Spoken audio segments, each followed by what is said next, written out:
Hi everyone, this is Saeed Akhtar Khan again. Today I will talk about what is a shapefile in Geographic Information System. This is an important concept and it is widely used in any GIS software. I will begin with basics. So first of all, we need to understand what is a shapefile. Shapefile is a vector and it can be either a point, line or polygon.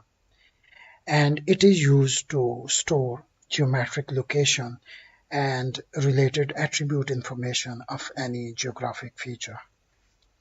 You could see it can be a point, it can be a line, or it can be a polygon. And another important thing which is related to shapefile is, and why we use it, is because it is always geographically referenced. That means we can show or plot it on a map and we exactly know what's the location of that specific geographic feature which is represented by this shapefile.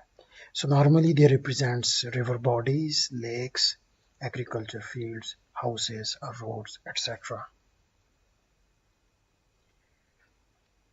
A shapefile has several extensions attached to it. So the name always begins with a prefix, and prefix has to be same, but it has different extensions. For example, we will see river.shp, river.shx, or river.qpj. So I will explain all of these extensions.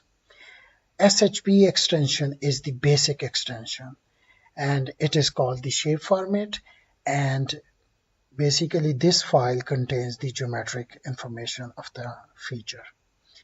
And next important is SHX, which is index file, which stores the index information of the geometry of the feature. And then the third one is DBF, which is D-base table, and it stores the attribute information of that particular feature.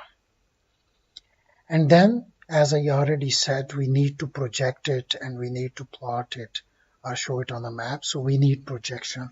So .prg is the extension which contains the projection of the feature.